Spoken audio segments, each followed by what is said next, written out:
So I'm going to talk now about revisions and how we're going to handle them in the program.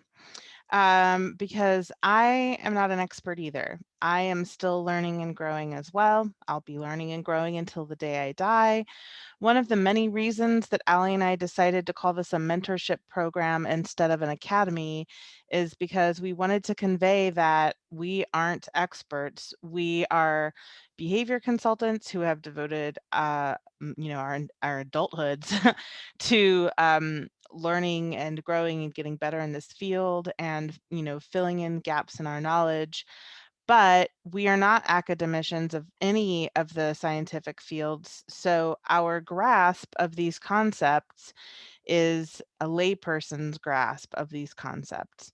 So, um, instead of thinking of this as like I am an expert who is giving you an education from on high, I think a better way to think of the mentorship program is that we're all in this together.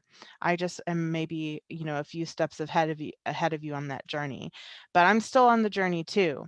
So, what we're doing is as we continue to learn and grow, I mean, I'm going to say I right now because right now I'm the only one who's doing content creation for the mentorship program.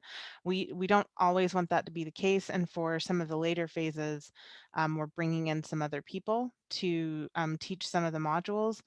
But at the moment of this recording, I'm the only one doing this. So I'm going to say I, but understand that applies to anybody who will be teaching in the program at any point in the future too. But what I'm doing for now is I am creating these modules with my current knowledge to the best of my ability, trying to be accurate at the level at which we need it to be for this particular stage of the learning process. And as I learn more and better, and I'm able to better articulate things to make them more accurate, or I'm learning that some things that I had been taught weren't as accurate as they could be, and so I've changed how I think about or teach on certain topics.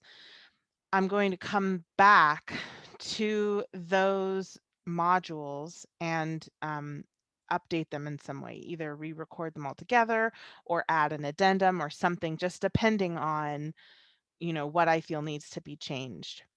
Um, so what that's going to look like is you're still going to have access to all of your previous units. Every unit that you've already completed will be in your account.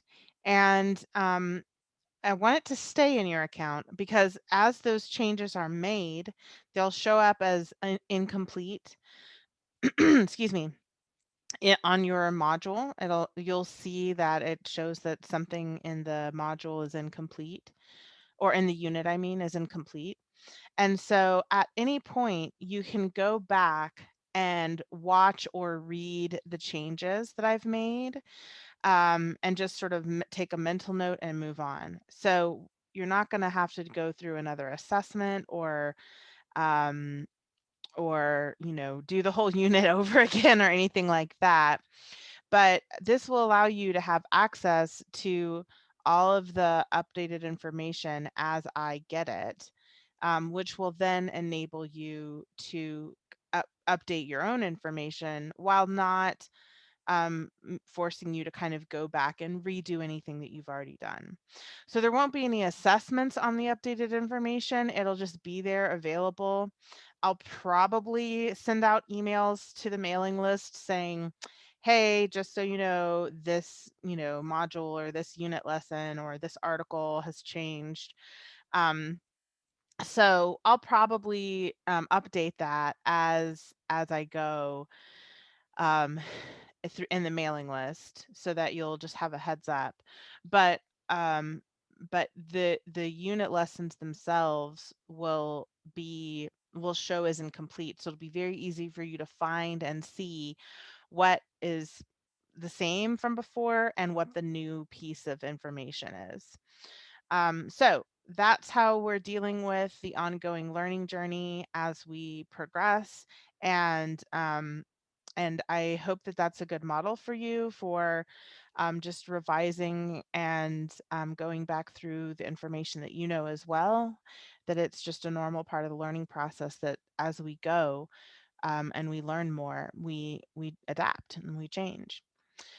Okay, so that's it. On to the next segment. Bye.